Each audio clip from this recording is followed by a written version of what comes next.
Estamos en la editorial y librería Herder dando inicio a Romper la imagen, a cargo de Rosmarie Mariaca Feldman, psicoanalista. Esta presentación forma parte de Psicoanálisis 22, nueva colección de la editorial. Muchas frases provienen de épocas muy lejanas y anteriores a nuestro tiempo, sin que lo sepamos, e imponen con todo el peso de sus años el peso de su significación, como algo dado, provocando en muchas ocasiones un efecto de parálisis por su incuestionabilidad, sin que sepamos qué hacer. Tiene que ver con los sucesos de épocas concretas o momentos de la historia, políticos, sociales, religiosos, y también con historias familiares y personales. Son muchos los estudios que se han hecho sobre los marcos instituidos de la significación, desde la historia, la política, la lingüística, el psicoanálisis. Este peso determina formas de ver, de estar, de entender, de entenderse, de ubicar, de ubicarse, de sentir, de sentirse.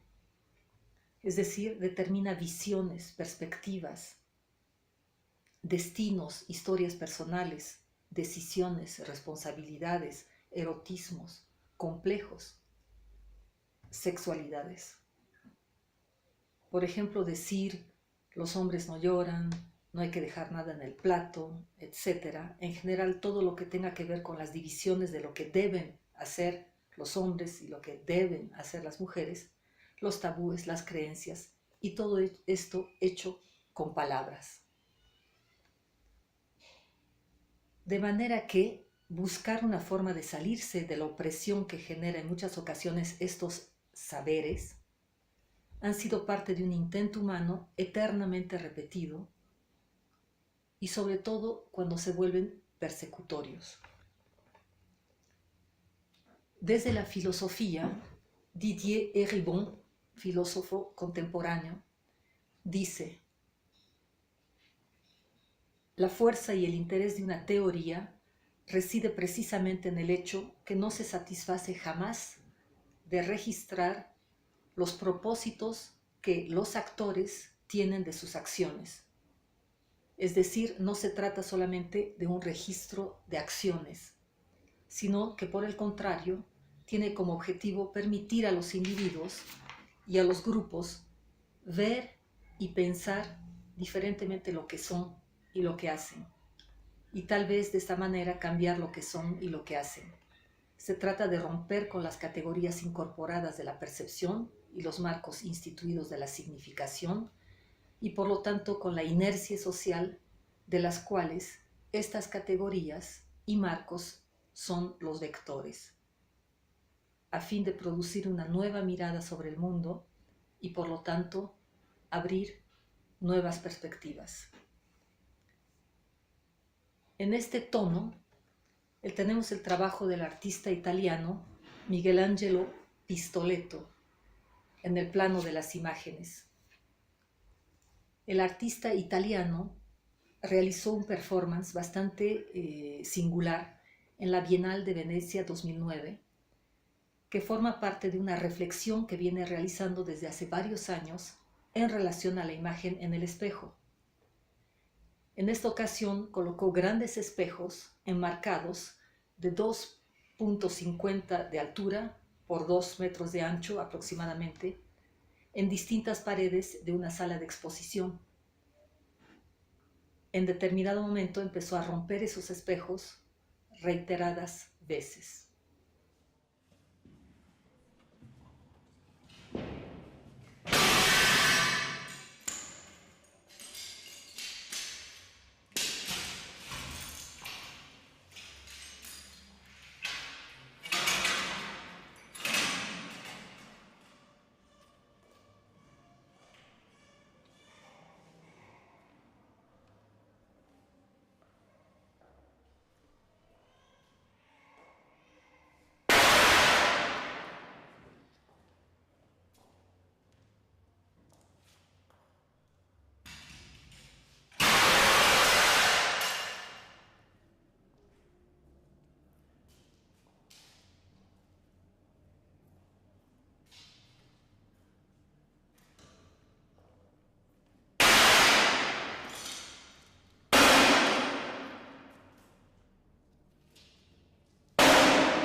que dijo al respecto fue: se trata de crear mundos, el espejo multiplicándose crea el universo.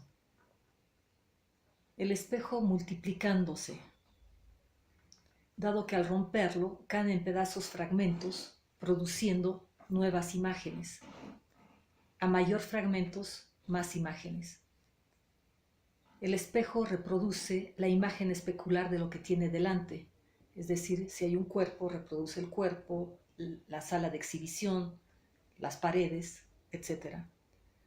Romper el espejo es romper la imagen que el espejo refleja y permitir de esta manera que surjan nuevas imágenes, diferentes.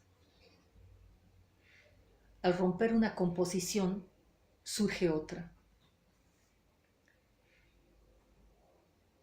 La propuesta es no solamente interesante, sino genial como idea, porque muestra el origen de la creación, de la creatividad y algo que puede hacerse: liberarse de las ataduras de una imagen que se impone como única, es decir, liberarse de sostener una imagen.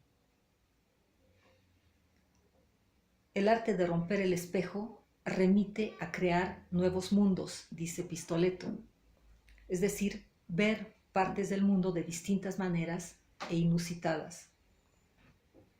Se trata de los ojos del artista, ojos que ven lo que reflejan los pedazos del espejo roto.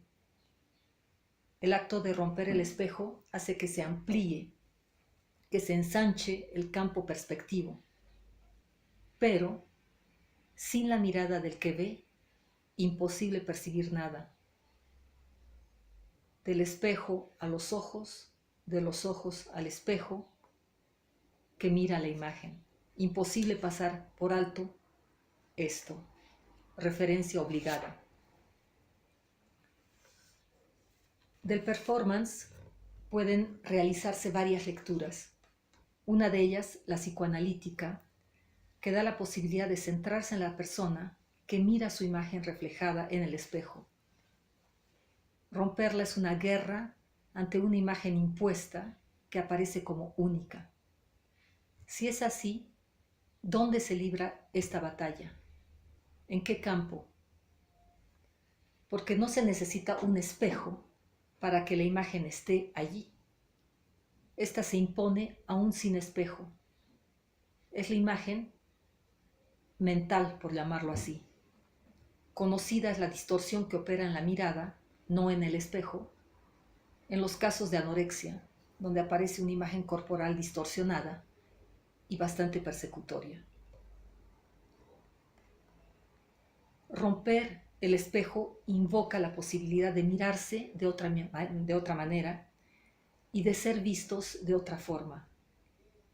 Es buscarse en un fragmento. Es buscarse en algo no imaginado. Para eso es necesario interrogar la imagen. ¿Es realmente única?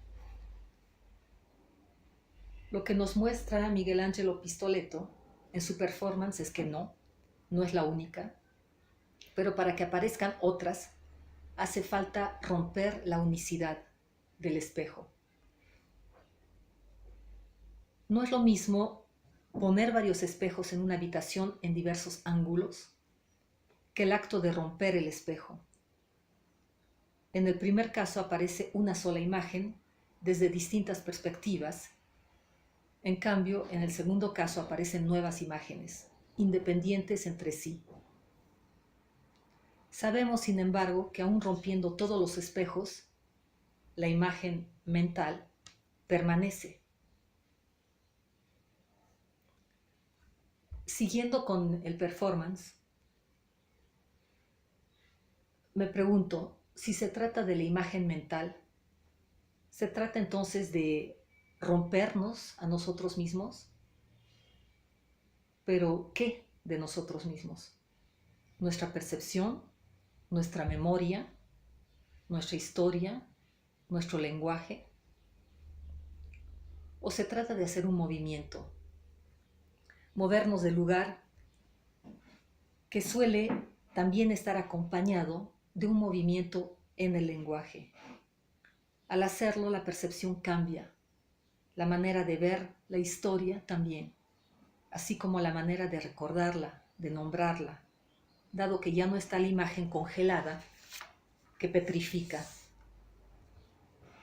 Hace falta un movimiento similar al acto de romper, que expresa la inconformidad frente a lo estático. ¿Romper el espejo es romper el narcisismo? Esto dependerá de la imagen en cuestión de la que se trate, ya que no todas las imágenes son narcisistas. ¿Se trata del rechazo a la imagen en el espejo o del rechazo a la mirada, ángulo, desde donde percibimos y nos sentimos percibidos? Ambas cosas parecen responder a lo mismo. Es porque vemos desde cierto ángulo que percibimos de determinada manera y somos mirados de cierta forma. El rechazo a la imagen no debe entenderse únicamente como un asunto estético. Se trata del ángulo, se trata de saber desde dónde miramos. Nunca se podrá atrapar la imagen que otros tienen de uno. Son muchas, inacabables. Cada pedazo de espejo roto, milimétricamente, podría corresponder a los ojos de alguien. Frente al espejo, se trata de tres.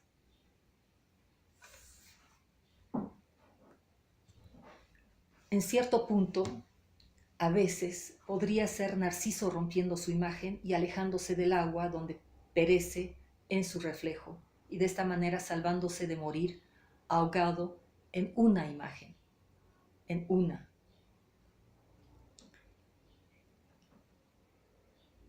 En esta guerra contra el empobrecimiento de lo estático, se trata entonces de romper la imagen o de movernos de ángulo desde donde estamos parados para ver lo que vemos. Se trata de localizar ese ángulo. Una vez identificado, todo empieza a moverse. Similar al acto de romper. Las imágenes están hechas de palabras, casi todas, aunque no aparezcan, aunque no sean emitidas. Se presentan solas, siempre estuvieron. Y cuando no, a veces es necesario poner algunas. Detrás de una expresión creativa, la que sea, danza, mímica, fotografía, instalación, hay ideas, es decir, palabras. Muchas veces se desconoce esa conexión, otras veces no es necesario establecerla.